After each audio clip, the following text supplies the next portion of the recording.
Guys, welcome back to another video. അപ്പൊ ഇന്ന് നമ്മൾ വന്നിരിക്കുന്നത് കസാക്കിസ്ഥാൻ വ്ളോഗിന്റെ പാർട്ട് 5 ആയിട്ടാണ് കേട്ടോ. അപ്പൊ ഇന്ന് നമ്മൾ പോകുന്നത് ചാരോൺ കാനോണിലോട്ടാണ്. പോകുന്ന വഴിക്ക് തന്നെ ആയിരുന്നു മൂൺ കാനോൺ. നല്ലൊരു വ്യൂ പോയിന്റ് ആയതുകൊണ്ട് നമ്മൾ അവിടെ നിർത്തി കുറച്ച് നേരം അവിടുത്തെ ഭംഗിയൊക്കെ ഒന്ന് എൻജോയ് ചെയ്തതിന് ശേഷം നേരെ ചാരോൺ കാനോണിലോട്ട് പോയി. ഇതൊരു ഫേമസ് ആയിട്ടുള്ള സ്ഥലമാണ് കേട്ടോ. കസാക്കിസ്ഥാനിലെ ചാരോൺ നാഷണൽ പാർക്കിന്റെ ഉള്ളിൽ തന്നെയാണ് ഈ ഒരു കാനോൺ വരുന്നത്. അങ്ങനെ നമുക്ക് അവിടേക്ക് പോകാനുള്ള വണ്ടിയുടെ ടിക്കറ്റും കാര്യങ്ങളൊക്കെ എടുത്തിട്ട് അബി വന്നു. ഇനി നമ്മൾ നേരെ ആ വണ്ടി കിടക്കുന്ന സ്ഥലത്തേക്കാണ് പോകുന്നത്. അപ്പൊ ഇവിടെ നിന്ന് ഒരു സ്റ്റെപ്പ് ഉണ്ട്. അപ്പൊ അതിങ്ങനെ നടന്ന് താഴേക്ക് ഇറങ്ങിക്കഴിഞ്ഞാൽ മാത്രമേ നമുക്ക് വണ്ടി കിട്ടത്തുള്ളൂ. അപ്പൊ കുറച്ചധികം സ്റ്റെപ്പുകൾ ഉണ്ടായിരുന്നു, നല്ല തണുപ്പും ഉണ്ടായിരുന്നു കേട്ടോ. അങ്ങനെ ഞങ്ങൾ നടന്ന് അങ്ങനെ നേരെ താഴേക്ക് ഇറങ്ങിയപ്പോൾ നമ്മുടെ വണ്ടി കണ്ടു. വണ്ടി ഒരു അടിപൊളി വണ്ടിയായിരുന്നു. ഇങ്ങനെ ഓപ്പൺ ആയിട്ടുള്ള രണ്ട് സൈഡും സീറ്റൊക്കെ ഉള്ള നല്ലൊരു അടിപൊളി വണ്ടിയായിരുന്നു. വണ്ടി ഇല്ലെങ്കിൽ നമുക്ക് നേരെ നടന്നു വേണമെങ്കിലും പോവാട്ടോ. അപ്പൊ നടക്കാനാണെങ്കിൽ നല്ല ദൂരം ഉള്ളതുകൊണ്ടാണ് നമ്മൾ വണ്ടി പ്രിഫർ ചെയ്തത്. അങ്ങനെ ഞാൻ ആദ്യം തന്നെ ചാടി വണ്ടിക്കകത്തോട്ട് കയറി. അങ്ങനെ ഷാരൂൻ ദാ എന്റെ കൂടെ ജോയിൻ ചെയ്തിട്ടുണ്ട്. അങ്ങനെ ഞങ്ങൾ എല്ലാവരും കയറിയിരുന്നു കേട്ടോ വണ്ടിക്കകത്ത്. ഇനി നമ്മൾ നേരെ പോവാണ്.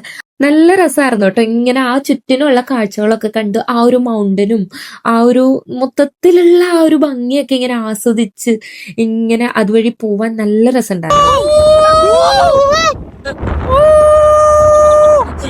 Welcome to Almatti guys. മല കയറി പോകണ്ടേ, അവിടുന്ന് തലകുത്തി ചാടണ്ടേ. രണ്ടാം മല കയറി പോകണ്ടേ, അവിടുന്ന് തലകുത്തി ചാടണ്ടേ.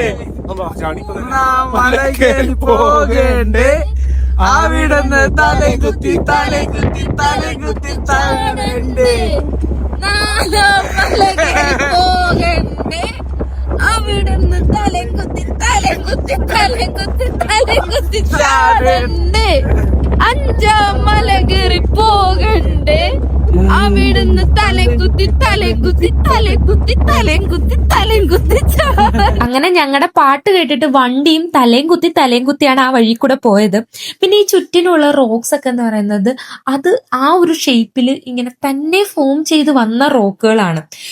നേച്ചറിന്റെ വണ്ടേഴ്സ് എന്നൊക്കെ പറയത്തില്ലേ, അങ്ങനത്തെ റോക്കുകളാണ്. അങ്ങനെ ഞങ്ങളിത് ആ പാട്ടൊക്കെ പാടി അടിച്ച് പൊളിച്ച് കൂകി വിളിച്ച് നല്ല എൻജോയ് ചെയ്താണ് ചാരോൺ കാനോൺ കാണാൻ വേണ്ടിയിട്ട് പോകുന്നത്. വണ്ടിയും തലയും കുത്തി ഇതാ നമ്മളെ ഒരു കേവിന്റെ ഉള്ളിലൂടെ ഒക്കെ കൊണ്ടുപോകുന്നുണ്ട്. ഇതൊക്കെ ശരിക്കും നല്ലൊരു എക്സ്പീരിയൻസ് ആയിരുന്നു കേട്ടോ. അപ്പൊ നമ്മൾ നമ്മുടെ ചാരോൺ റിവറിന്റെ അടുത്തെത്തിയിട്ടുണ്ട്. പോകുന്ന വഴിക്ക് ഇങ്ങനെയുള്ള കുറേ ഷെൽട്ടേഴ്സ് കാണാം, നടന്നു വരുന്നവർക്ക് റെസ്റ്റ് ചെയ്യാൻ വേണ്ടിയിട്ടൊക്കെ. അങ്ങനെ റിവർ കണ്ടപ്പോൾ തന്നെ ഞാൻ വണ്ടിയിൽ നിന്ന് ചാടി ഇറങ്ങിയിട്ടുണ്ട്. നേരെ റിവറിന്റെ അടുത്തേക്ക് നടക്കുകയാണ്. അപ്പം നമുക്ക് ആ റിവറിന്റെ ഭംഗി അവിടെ ഇങ്ങനെ ഇരുന്ന് ആസ്വദിക്കാൻ വേണ്ടിയിട്ട് അവിടെ ഇങ്ങനെ ഒരു ബെഞ്ച് പോലെയൊക്കെ ഇട്ടിട്ടുണ്ട് കേട്ടോ. അപ്പൊ ഞാൻ അവിടെ ഇരുന്ന് കുറച്ചു നേരം ആ ഭംഗി ഒന്ന് ആസ്വദിച്ചു. പിന്നെ റിവറിനെ പറ്റിയിട്ടൊക്കെ എന്തൊക്കെയോ എഴുതിയൊക്കെ വെച്ചിട്ടുണ്ട്. നമ്മുടെ ഇസുബേബിയൊക്കെ ആ റിവർ കാണാനായിട്ട് പോവാനെല്ലാം സെറ്റായി നിൽക്കുകയാണ്.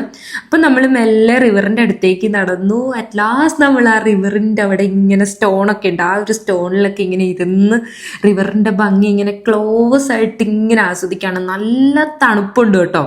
ഈ വെള്ളത്തിലൊക്കെ തൊട്ട് കഴിഞ്ഞാൽ അപ്പൊ നമ്മൾ ഫ്രീസ് ആയി പോകും, അത്രയും തണുപ്പുണ്ട്. ആ ഒരു റിവറിന്റെ ഒരു ഭംഗി പറയേണ്ടതാണ്. കാരണം അത്രയും നല്ല ക്ലിയർ വാട്ടർ ആണ്, ഒരു നീല കളറാണ് കേട്ടോ.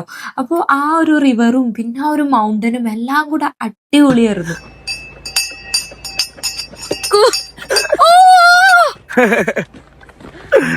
അങ്ങനെ ചാരോൺ കാനോൺ ഒക്കെ കണ്ടിട്ട് നമ്മൾ നേരെ മേലേക്ക് വന്നു. അവിടെ ഒരു കഫേ ഉണ്ടായിരുന്നു. അപ്പൊ ആ കഫേയിൽ നമ്മളൊരു കോഫിയൊക്കെ ഓർഡർ ചെയ്തപ്പം അവിടെ നല്ലൊരു ക്യൂട്ടായിട്ടുള്ള ഒരു പൂച്ചനെ കണ്ടു കേട്ടോ. അപ്പൊ ഞാൻ അതിനെ ഒന്ന് മെല്ലെ ഇങ്ങനെ നൈസായിട്ട് വിളിച്ച് തടവിയൊക്കെ കൊടുക്കുന്നുണ്ട്. അപ്പൊ അവൻ നമുക്ക് ഫോട്ടോയ്ക്കൊക്കെ പോസ്റ്റൊക്കെ ചെയ്തു തരുന്നുണ്ട് കേട്ടോ.